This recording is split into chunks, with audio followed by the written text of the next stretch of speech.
worth pursuing in life. So unless your subtle intellect has made this judgment, has weighed the spiritual path against the material temptations and come to a firm decision, then you will, if you haven't done this, you'll waver. And somebody comes and says, oh, what are you doing wasting your time doing spiritual path? Come, let's have fun. You'll go. You'll get tempted. So the gross intellect has to fix the goal. The subtle intellect has to have made this weighing of the spiritual versus the material and come to the firm conclusion that the spiritual goal is the only thing that is worth aspiring for. And then such a mind sits absorbed in union with me. 15. युञ्जन्नेवं सदात्मानं योगी नियतमानसः शान्तिं निर्वाणपरमां मत्संस्थामधिगच्छति. Thus the yogi of subdued mind, ever united to the self, obtains the peace residing in me, which ends in nirvana realization. The key word here is sada. Sada means constantly. Because in the past we have put in consistent effort in moving towards the world, in fulfilling our desires, when you turn spiritual, the effort has to be constant, consistent. It can't be occasional.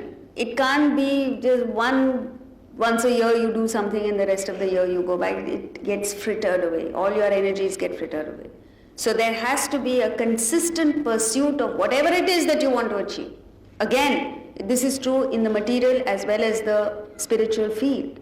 As we said yesterday, imagine a jockey to maintain his form, to maintain his competitiveness, has to be on a stringent diet for 20 long years. Not one day can he afford to eat what he likes to eat. A scientist who's working towards, say, the Nobel Prize, he can't afford to go on a vacation, he can't afford to say, okay, I'll take a furlough. His efforts have to be constant, consistent. And with all that pouring in effort of 20-25 years, the chances are he may get it, may not get it. So when it comes to the spiritual, this sada, satatam, these are the words that he keeps using all the time. And this is the most difficult things. You see, occasionally in a moment of inspiration we do things. That's useless. What is important is, what are you doing constantly? This is the same whether it is in the field of sport, cricket, same thing. Just this morning somebody was talking about the Australian cricket team, the consistency they've maintained over years, never mind whether the coach changed or the captain changed or the players changed, the team has maintained its supremacy because they've maintained this sada, constant practice. It's not like our team, one moment is an act of brilliance and after that you go into hibernation. So, sada, you have to maintain the goal and pour out all your efforts, controlling the senses, the mind, the intellect, all in other words, you have to fire on all fronts. Every available energy, every available resource that you have at your command has to be directed towards that one goal that you're aspiring for. And then he says, niyatamanasah, mind subdued. This subduing of the mind is while you're in the seat of meditation. However much you have controlled the mind and controlled your desires and eliminated the bulk of your desires, even then when you sit in meditation, the very nature of the mind is asthira chanchala. It's restless, keeps flitting from place to place, and even at a given point, it vacillates. So this meandering of the mind is subdued while meditating, and that's why people use a rosary, japamala they call it, because the movement of the beads helps you to fix your mind on the chant. What happens is, the moment your mind shifts from the chant to something else, because of the association of ideas, the movement of the rosary, the movement of the beat stops. And when that movement stops, it's a reminder for you that your mind has wandered. So you come back. Like this, there are various reminders, various associations, various kinds of things that you can do while meditating to keep your mind focused there. And then he says, such a person attains the peace residing in me. When he says residing in me, it doesn't mean residing in Krishna. It means residing in me. Each one of us says that. This peace residing in me is what you gain access to, and it leads to the state of which ends in nirvana. If you continue like this, you get to the state of nirvana, means culmination of complete satisfaction, total fulfillment. 16. नात्यश्नतस्तु योगोऽस्ति न चैकान्तमनश्नतः न चाति स्वप्नशीलस्य जाग्रतो नैव चार्जुना. O Arjuna, yoga is not for one who eats too much or not at all, nor is it for one who sleeps or keeps awake in excess. So again he's talking about here in these few verses, 16, 17 and 18, this verse speaks of disqualifications, next verse speaks of the positive qualifications. So here the disqualifications. Yoga is not for one who eats too much or eats too little. Eating means not just food, of course it includes food, but it means how much of the world are you taking in. If you look around, either there are people who are eating too much in excess, or there are people who don't eat at all. Very rarely do you find someone who eats just the right quantum of food, regulated food. And so is it with contact at every level. What he's saying here is, if you are either eating too much or too little, it's not the right kind of environment for the mind to be at peace. If you're eating too much, you feel so heavy you can't concentrate. If you're eating too little, you're so hungry that instead of meditating, you're thinking of food. So both ways it doesn't work. Just the right. And then he says, not for one who sleeps or keeps awake in excess. Again, either a person is keeping awake too much or sleeping all the time. So a tamasic person is one who sleeps too much. A rajasic person is one who is so agitated, he is insomnia. So he can't sleep at all. Throughout the United States, the condition that is prevalent everywhere is the fact that people are not sleeping enough. And this is causing a lot of concern to people. And when you sleep, there are people who sleep for just 3 hours a day, and how they can survive, I don't know. When you sleep for only 3 hours, you're edgy during your waking hours. So the slightest thing and the slightest trigger, you take off. A rajasic person, highly agitated, doesn't sleep at all. Here in India, you have the other extreme. Any time you call a person, Saab soya hai. Constantly sleeping. Very rarely do you find a sattvic person who's regulated in everything. So food means contact with the world. Sleep is duration of the contact. If it's too little, you get frustrated. If it's too much, you're indulgent. Both not suitable for meditation. 17. युक्ताहारविहारस्य युक्तचेष्टस्य कर्मसु युक्तस्वप्नावबोधस्य योगो भवति दुःखः. Yoga destroys the misery of one balanced in eating and leisure, moderate it at work, temperate in sleep and wakefulness. Now, in the earlier verse, he gave the negative disqualifications, now he gives the positive qualifications. So, yoga, first of all, he says, destroys the misery. What is the overwhelming problem, both in the case of Arjuna and all of us, is, in fact, the first chapter of the Gita is entitled Arjuna Vishada Yoga, means the yoga of Arjuna's grief, sorrow. The problem with us is not so much how to become happy. The first step is how to reduce the misery, how to remove the sorrow, the grief that we are all going through. So that's why he says yoga destroys the misery. First step is to reduce or destroy the sorrow. Next step is how do you get positive happiness. How do you destroy your misery? Ahara receipts.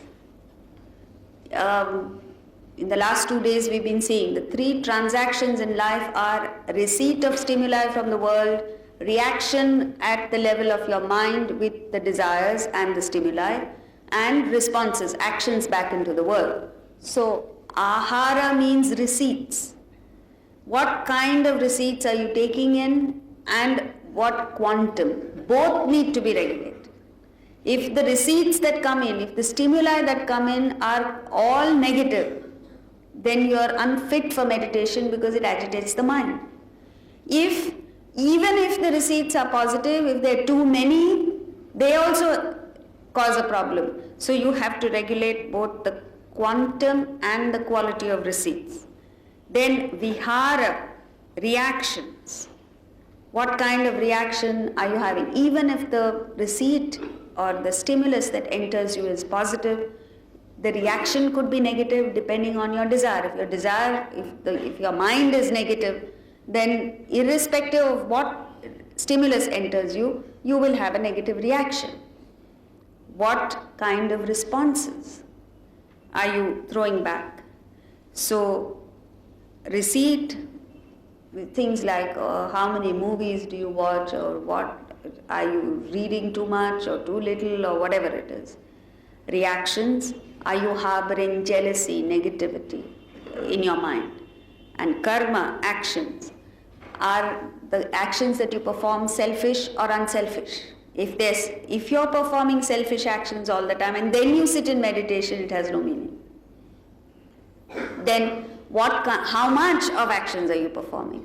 Either, again you have extremes. Either a person is a workaholic who's working 18 hours a day, 19 hours, again this is in the United States, and sleeping very little. Or you have couch potatoes who don't work at all.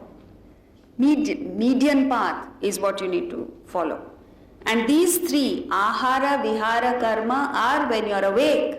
Then he says, yukta, moderate in swapna and avabodha. Moderate in sleep and wakefulness.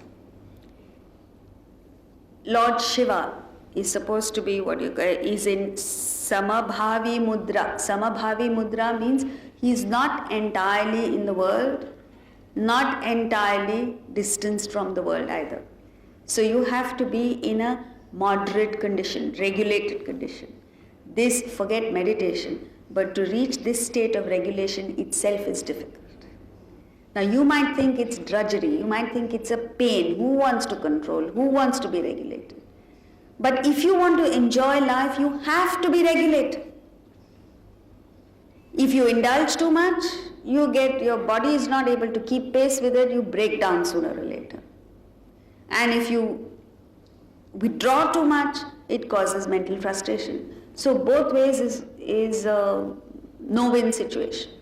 If you regulate your contact with the world, if at every step your intellect is alert, aware of what you're doing, and whatever it is that you do is sanctioned with the intellect, you go through life enjoying every experience wholeheartedly, without a sense of guilt that I shouldn't have done it. If you look into our lives, we're constantly overwhelmed with guilt. Take a student. If he bunks college to go and enjoy himself, the enjoyment is marred by the sense of guilt that, I should have done that. If a Person who's supposed to be working doesn't do his work, again he feels a sense of guilt.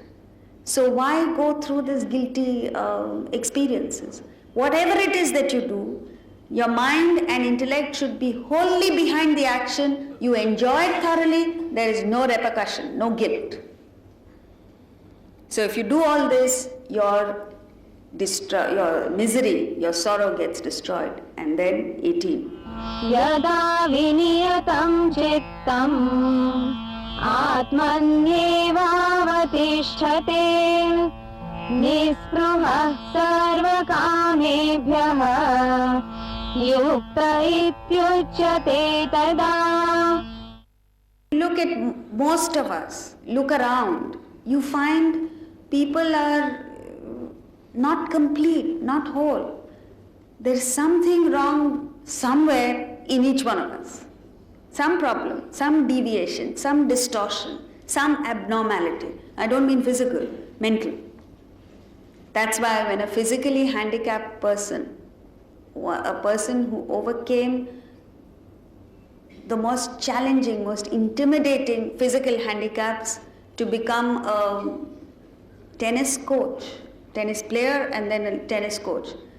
When he was asked, he used to say, the only difference between you and me is, he says, we are all handicapped. The difference is, you can see my handicap, I can't see yours. That's the only difference. So we're all handicapped. We've all got disabilities. Who is a whole person? A whole person is one who has a perfectly controlled mind, completely restrained mind. Now, when you restrain your mind with a powerful intellect, how do you do that is the question. You do that through the practices of Karma Yoga, Bhakti Yoga and Jnana Yoga. Karma Yoga is the ability to set aside your selfish interests and fix a goal that is beyond you, that caters to the well-being of people other than yourself and your family. And when you work dynamically, energetically, enthusiastically for an unselfish goal, your selfish desires drop. This is called Karma Yoga. Bhakti Yoga is the ability to reach out and understand this oneness that pervades all of us. When you interact with people, you have the choice. You have the choice of looking at differences, and then it creates hatred in you. It creates vijugupsa in you. It creates aversion. Or you can set aside the differences and focus on what is one, what connects between the two of them. And it's the connection, it's the focus on the oneness that is bhakti. As you're focusing on the oneness, as you reach out to more and more people, or at a deeper level, you find that your personal selfish desires wane away because you start giving preference to others rather than yourself. Jnana Yoga is the ability in you to distinguish between what is lasting and what is temporary. As you start discriminating, you find more and more things come in the category of passing, temporary, fleeting. And then the search begins for, let me see what is permanent in life. What is it that will sustain right through my experiences in life? So as you do this, your desires wane, your mind becomes restrained, available to you. And then automatically such a restrained mind turns to the higher. Atmani eva avatisthate. Rests in Atmanon, rests in the higher. A mind that is peaceful, calm, automatically turns towards the higher. Even a simple thing like a sunset. Perhaps every evening you're coming back from work and you see the sunset on Marine Drive. But you don't notice it. You don't notice the brilliant colors. Within a matter of 5 minutes, the nature of the sun changes completely. So instead of sitting in the traffic and fretting and fuming, all you have to do is look out and get completely inspired. But you're not able to do that. Your mind doesn't go towards the higher. Why? Because you're agitated, because you're selfish. You've got all kinds of worries and anxieties. And therefore, it gets restricted. You don't look beyond you. Atmani eva avatisthate.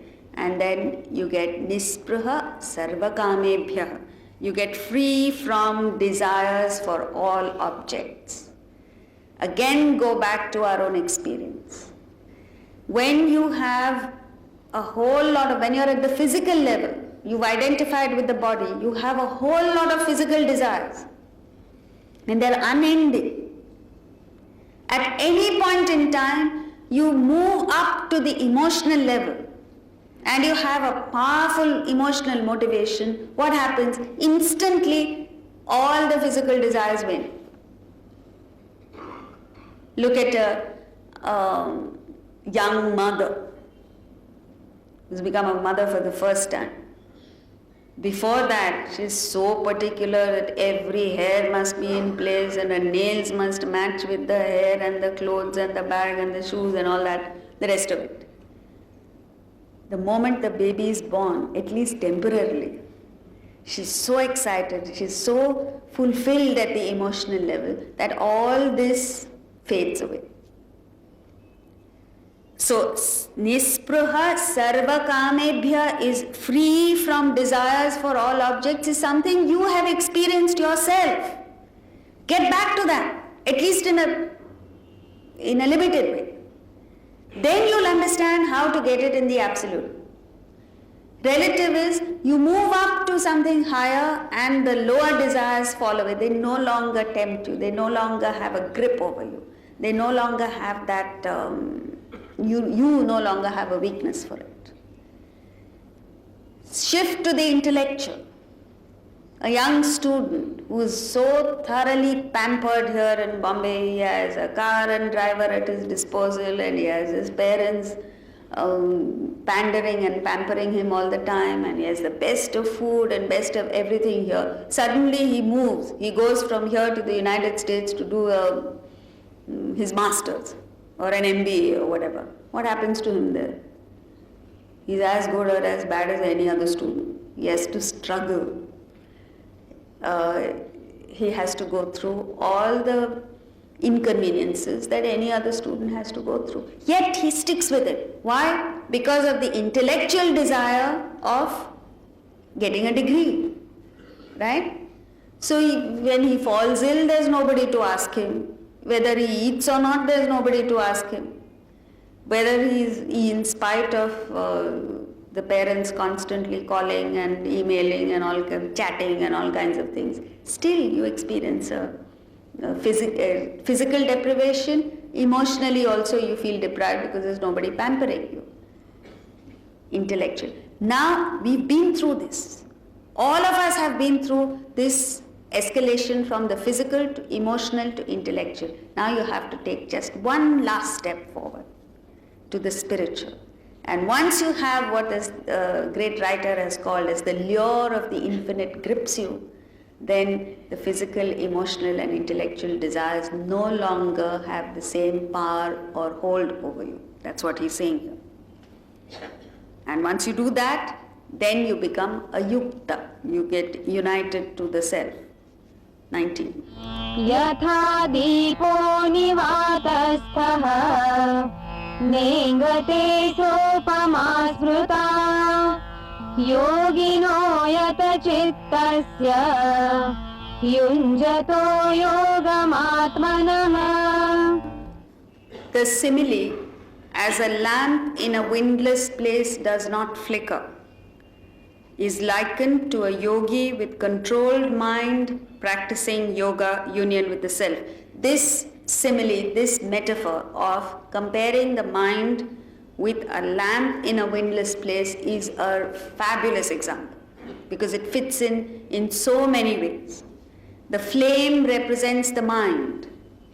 So when the flame is shaking, there is no light. Similarly, when the mind is agitated, the knowledge that you have is not available to you. This is what happens to most of us. It's not that you don't have the knowledge. The problem is the knowledge that you have is not accessed at the right time because the mind is in a flux, is agitated, is disturbed. So how to get that mind calm and the knowledge accessed when you need it most is the question. You know, there are youngsters who normally speak